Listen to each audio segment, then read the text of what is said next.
Boa noite de sabadão, hoje é 28 de novembro de 2020. Seja bem-vindo a mais um Zecast, podcast feito por mim, José Vitor Rocha, onde trago curiosidades, fatos da história e reflexões sobre assuntos pertinentes da nossa vida. Hoje é Dia do Soldado Desconhecido. Esta data tem o propósito de honrar a memória dos soldados que perderam as suas vidas lutando pelas suas pátrias, mas cujos corpos não foram identificados. Hoje também é comemorado o aniversário do município de Franca, do estado de São Paulo. Comemorando 196 anos de fundação, o município conta com mais de 355 mil habitantes atualmente, sendo considerado um dos polos economicamente mais fortes do país, situado numa região estratégica entre São Paulo, Rio de Janeiro e Belo Horizonte. É um dos mais importantes centros produtores de café do país, possuindo um selo de indicação de procedência da região da Alta Mogiana e também é referência no setor calçadista. O dia de hoje na história, em 1820, nasce Friedrich Engels, intelectual alemão, grande parceiro de Karl Marx. Friedrich Engels, que ajudou a formular a teoria do marxismo e participou de alguns livros junto com Karl Marx. Dentre eles, o mais conhecido é o Manifesto do Partido Comunista. Friedrich Engels, que faleceu em 5 de agosto de 1895. No dia de hoje, em 1934, morreu Coelho Neto, que foi escritor maranhense considerado o príncipe dos prosadores brasileiros e que foi membro fundador da Academia Brasileira de Letras. Coelho Neto faleceu aos 70 anos, nascido em 21 de fevereiro de 1864. No dia de hoje, em 1968, a banda britânica The Rolling Stones lança a música Sympathy for the Devil, que é o primeiro single do álbum Biggest Banquet, o 10º álbum de estúdio da banda, lançado no mesmo ano. No dia de hoje, em 1974, John Lennon se apresentou em público pela última vez, fazendo uma aparição especial num show do Elton John que ocorreu no ginásio Madison Square Garden, em Nova York, nos Estados Unidos. Há uma história interessante com relação à origem desse show, porque naquele ano de 74, o Elton John gravou duas músicas, fez uma participação na gravação de duas músicas do álbum Walls and Bridges, que é o 5º álbum de estúdio solo do John Lennon. E ele ficou muito entusiasmado com as músicas que havia gravado com Lennon, e prometeu e apostou com o ex-Beatle que pelo menos uma delas chegaria ao primeiro lugar das paradas norte-americanas. O John Lennon não confiou muito na opinião do amigo, e Elton John então resolveu fazer uma aposta. Se pelo menos uma das músicas chegasse ao primeiro lugar nas paradas americanas, eles iriam tocar juntos a música ao vivo num show de Elton John. E dito e feito, a música Whatever Gets You Through the Night atingiu o primeiro lugar do Hot 100 da revista Billboard, que reúne as 100 músicas mais tocadas dentro de uma semana.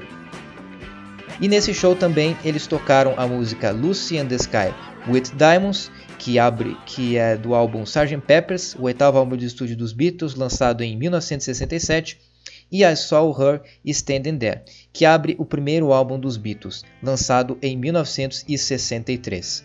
No dia de hoje, em 1975, morreu Érico Veríssimo, escritor gaúcho, conhecido pela sua obra principal, Olhai os Lírios do Campo. Foi um dos melhores romancistas brasileiros e fez parte do segundo tempo modernista, recebendo o prêmio Machado de Assis. Érico Veríssimo, que nasceu em 17 de dezembro de 1905. No dia de hoje, em 2014, morreu Roberto Gomes Bolanhos, ator e comediante mexicano e também dramaturgo, famoso pelo personagem Chaves e também pelo personagem Chapulín Colorado e criador das duas séries, conhecido no México como Chespirito. Roberto Gomes Bolanhos faleceu então em 2014 aos 85 anos, nascido em 21 de fevereiro de 1929. No dia de hoje, em 2016, o voo Lamia 2933, que transportava a equipe de futebol da Chapecoense, caiu perto de Medellín, na Colômbia, matando 71 pessoas e deixando 6 feridos. Então fica aqui registrado, a memória dessas vítimas dessa tragédia que aconteceu há 4 anos atrás e também homenagear todos aqueles que estão bravamente superando as suas dificuldades e estão restabelecendo as suas vidas. Bom, esses foram os destaques do dia de hoje e o podcast vai falar sobre individualidade e individualismo. Você sabe qual é a diferença quais são as diferenças, melhor dizendo, entre esses dois conceitos que muitas vezes são tratados como sinônimos? Então vem comigo que a gente vai refletir um pouco mais sobre esse assunto. Bom, primeiro a gente precisa definir o que é indivíduo. Bom, é uma questão bem complexa, né, em termos filosóficos, mas aqui eu vou trazer uma definição mais prática, mais simples. Indivíduo é simplesmente algo que não pode ser dividido, como o próprio nome, né, já diz. E é também algo único, singular, ou seja, é aquele ser que dentro da sua coletividade possui as suas particularidades, as suas singularidades. E do conceito de indivíduo se desdobram os dois conceitos, que é individualidade, que se a gente for na etimologia é formado por individual mais o sufixo dade. O sufixo dade significa um modo de ser, um estado. Então a gente pode traduzir que individualidade seria um modo de ser do indivíduo, ou seja, as características que definem a sua personalidade. Já o individualismo é formado por individual mais o sufixo ismo. Ismo significa pensamento, opinião, doutrina, depende do modo como ele é usado. E se a gente for, né, fazer esse recorte mais atual para individualismo, a gente pode dizer que é um pensamento, né, que coloca o indivíduo no centro da teoria. Na prática, a individualidade ela se refere a uma identidade própria para aquilo que são os gostos do indivíduo, hábitos e características individuais. Já o individualismo ele é considerado uma individualidade negativa, ou seja, é uma forma de ser e estar nas relações sociais de forma egocêntrica e que acaba anulando e não respeitando as individualidades dos outros. Eu estava lendo alguns textos a respeito disso e eu achei uma questão muito interessante que fala da questão do individualismo e da individualidade, de como as duas coisas estão intrinsecamente ligadas, né? Nesse texto dizia que na sociedade ocidental, onde a gente teve, né, muitas trocas econômicas e que o capitalismo ganhou muita força, a união e a relação entre os indivíduos muitas vezes são decorrentes apenas de interesses monetários e que acabam gerando uma certa impessoalidade, né? Então, por exemplo, a gente compra um produto de alguém que a gente não conhece e não estabelece ali uma relação mais profunda, é simplesmente uma relação superficial, né, de troca. E isso acaba gerando uma maior tendência a sermos individualistas, porque como a gente precisa dos outros mais por questões econômicas do que às vezes propriamente dito uma questão de um afeto, de uma troca cultural, né? A gente acaba, né, pensando apenas nos nossos interesses e esquece um pouco das individualidades dos outros. E esse é que é o problema do individualismo na prática, né? A princípio a palavra ela não tem uma conotação tão negativa, mas quando ela se aplica na prática ela acaba tendo diversos problemas. Um deles, eu acredito que, por mais que sejamos indivíduos e que possuímos as nossas particularidades, as nossas singularidades, não tem como a gente se desprender do coletivo. A gente faz parte de um coletivo maior, de certa forma. Um exemplo claro que está na nossa cara hoje é a questão da pandemia do coronavírus, né, que segue aí, né, em alta aí no Brasil, infelizmente. E a gente pode ver na pandemia que a nossa individualidade, né, os nossos atos individuais, a maneira como a gente lida com isso, né, o que é de nossa responsabilidade, que é usar máscara, manter o distanciamento, lavar bastante as mãos, usar álcool gel, enfim. Essa nossa individualidade acaba afetando todo o coletivo, né? Então, se a gente não seguir essas normas, a gente vai estar expondo outras pessoas ao risco de se contaminar do vírus, né? Talvez a gente possa ser um pouco mais saudável e ter uma tendência a não desenvolver sintomas graves, mas a gente pode infectar outras pessoas que têm uma vulnerabilidade maior.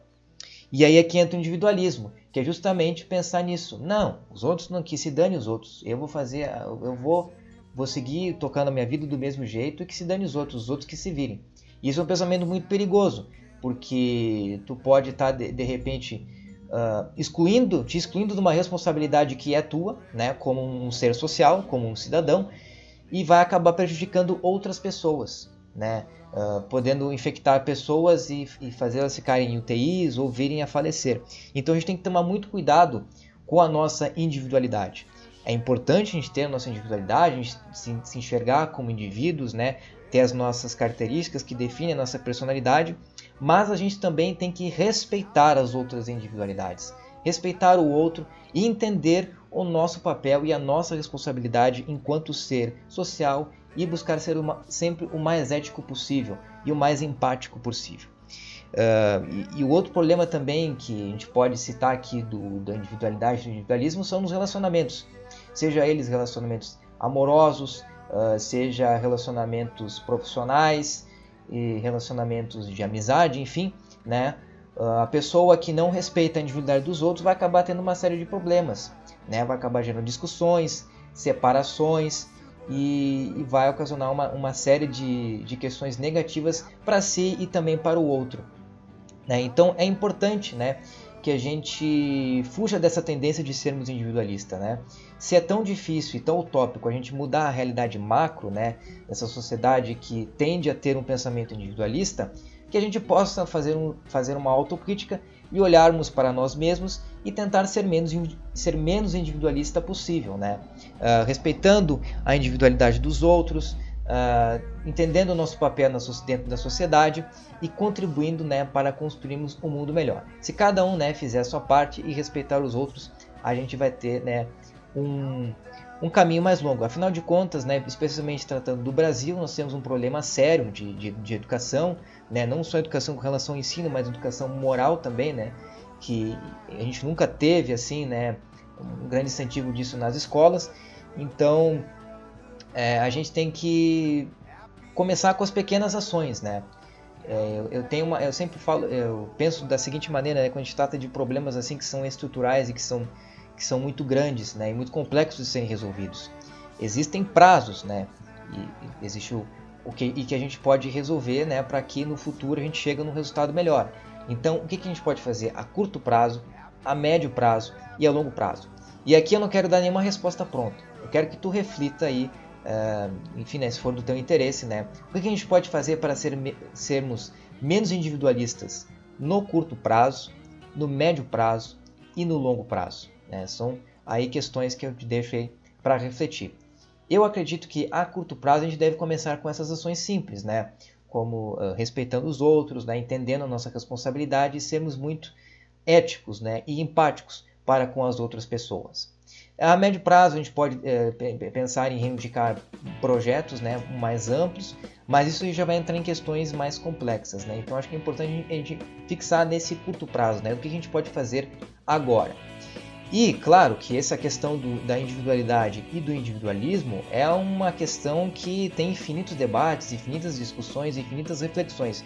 O meu intuito aqui neste podcast é abrir, né, para se refletir um pouco mais sobre esse assunto que muitas vezes acaba passando batido, né, por nós mesmos. Então, entender a diferença da individualidade e do individualismo é importante, e é importante também que a gente seja bons seres sociais, sejamos seres éticos e comprometidos também, né, com o bem-estar dos outros, né? Que a gente possa fazer a nossa parte dentro da nossa individualidade, mas respeitando também as outras individualidades. Então, eu te deixo aqui dois questionamentos finais, né, de for de teu interesse para refletir, né? Se tu tem notado, se tem percebido, se tu tem sido muito individualista nos últimos tempos, e o que tu acha que é importante fazer, né, para sair dessa situação e se tornar alguém menos individualista. Então, com esses dois questionamentos, eu vou encerrando o podcast de hoje. Um grande abraço e valeu!